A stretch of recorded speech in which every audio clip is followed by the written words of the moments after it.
Os nascidos e criados em Roma conhecem bem o bairro de Primavalle. Borgata, usando um termo popular, imediato, ainda hoje difundido.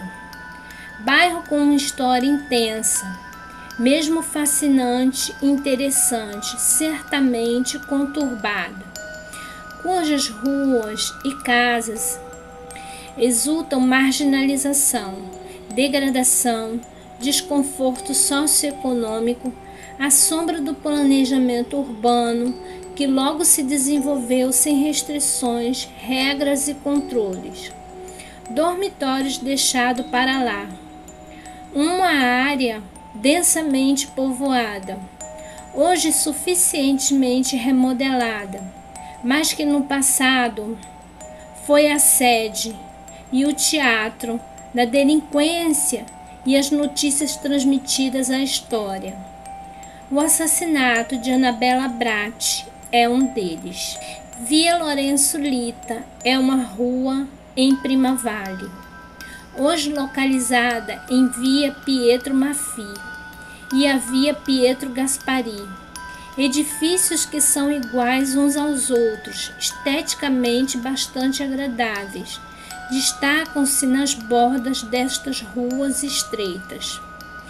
No ano de 1950, esta área ainda mais à margem de Roma, física e socialmente, uma capital em rápida expansão, mas como qualquer metrópole, revela bolsões periféricos de degradações. Ana Maria Bratti, conhecida como Annarella, vive na rua Lorenzo Lita, lote 25, escada L. Habitação pública. Nasceu no dia 15 de dezembro de 1937. Na época, ela tinha apenas 12 anos.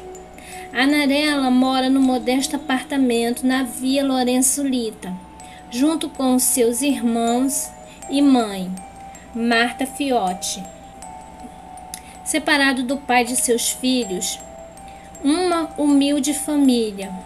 Os problemas são muitos, começando com as condições de saúde de um de seus irmãos, Mariano, que teve uma das pernas amputadas e logo morre em seguida. A mãe tem que trabalhar como prostituta em casa, dinheiro recolhido onde e quando possível, útil para o sustento mínimo indispensável de uma grande unidade familiar. Annarella está nessa idade, muito delicada, entre a infância e a aurora da adolescência. As condições sociais precárias e degradantes da família Bratti significa que Ana Maria começa pessoalmente a contribuir para as finanças domésticas. Ela faz algum trabalho que lhe garante um pouco de dinheiro. Ela trabalha em tarefas domésticas, tenta enobrecer sua existência através de um trabalho simples, porém honesto. Em 18 de fevereiro de 1950, em um dia como outro qualquer, um sábado, Annarella, no final da tarde, sai de casa para comprar carvão, um pouco de óleo e macarrão para uma família da região chamada Bernardini. A garota se junta aos Bernardini, pega um pouco de banha e sai novamente pelas ruas de Primavalle. Via Niccolo Albergati, nome atual da rua, que em 1950 está localizada a loja do queimador de carvão. Via Frederico Borromeu, ruas que hoje abrigam o Parque Ana Bratti. Por volta de 8h30, a menina desapareceu. Não há mais notícias de Annarella. Se perdeu do nada. Mas uma garota que desaparece em um subúrbio remoto não é manchete, tampouco desperta o interesse das agências de aplicação de leis. Eles conhecem bem Primavale, uma terra no qual Estado e legalidade são abstratos, ausentes, cobiçados, mas ao mesmo tempo opostos a conceitos. É apenas uma jovem que desapareceu, uma jovem de uma aldeia imensa na zona rural do norte de Roma, que está sangrando pela degradação e delinquência. Ela voltará mais cedo ou mais tarde, diz a polícia à sua mãe. A imprensa, a princípio, nem se importa. O caso de Annarella Bratti, no entanto, eleva um clamor entre os habitantes de Primavale. Um primeiro clamor circunscrito às ruas da cidade, mas que, em poucos dias, se expande ruidosamente e desesperado por toda a capital.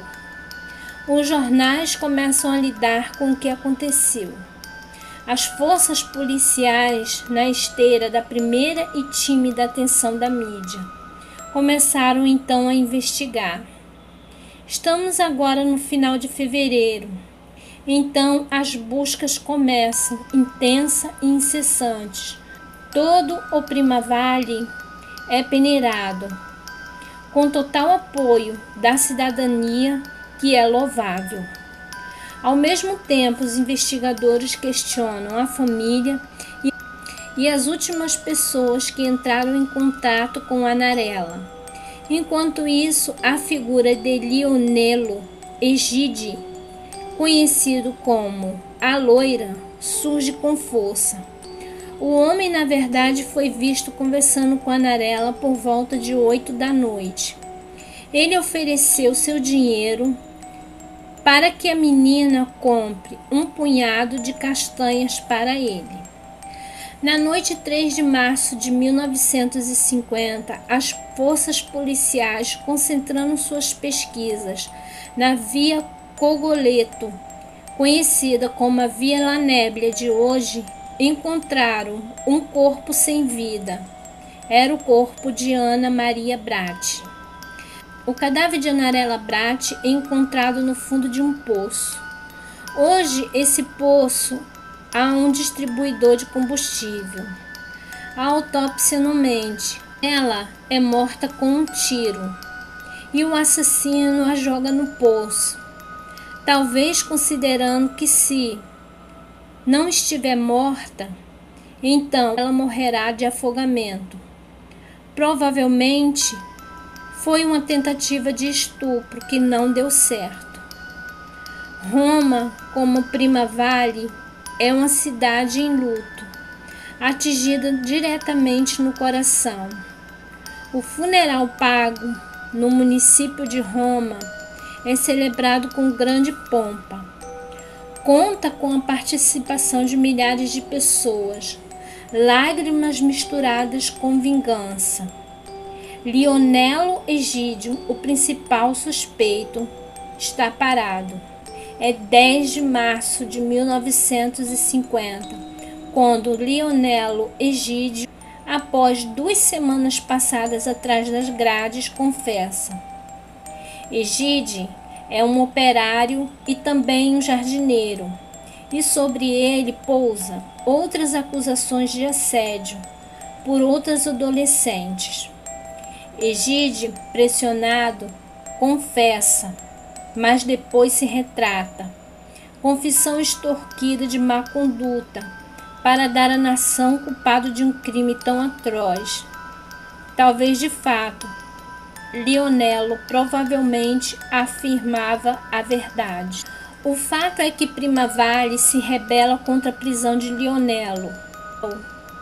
Erro judicial, dizem eles. O julgamento em primeira instância, em janeiro de 1952, absolve Lionello Egídio, falta de provas.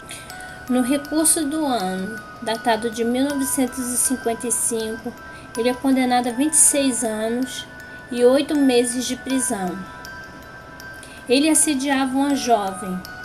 Outros 3 anos foram acrescentados, mas houve uma cassação em dezembro de 1957, que anulou o resultado anterior, a absolvição. Portanto, para o último grau de julgamento, a condenação de Egídio foi um erro judicial falho e incompleto. Em 1961, Lionelo Egídio está novamente no controle da justiça. Ele é condenado a 5 anos de prisão por assédio sexual de uma criança. Então, Lionelo Egídio acaba sendo molestador em série. No entanto, o homem sempre nega e nega. Ele também nega ter molestado o menino mais de 10 anos após o evento do crime de Annabella Brat. Então, onde está a verdade? O caso Annabella Brat permanece até hoje sem um culpado.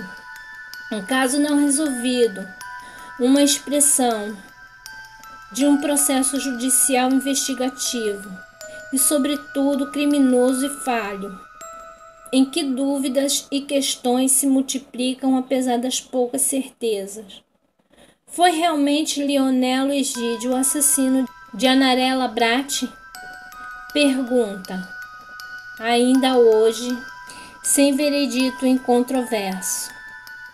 A memória de Annabella, entre as ruas de Primavale, ainda ecoa viva. Um parque, murais, várias iniciativas destinadas a manter viva a memória desta menina adulta prematuramente por uma vida cheia de dificuldades e degradações. Desde 1950, a opinião pública, agora já enfraquecida, é dividida entre as facções opostas mais clássicas culpadas, de um lado e inocente do outro. Uma pergunta que nunca terá resposta. Quem é o assassino de Annabella Brat? Nunca haverá um culpado entregue à justiça. Nunca uma palavra final e um epílogo compartilhado. Um caso frio italiano, triste e inquieto, permanece para sempre, sem paz, sem fim. Quem matou Annabella Brat?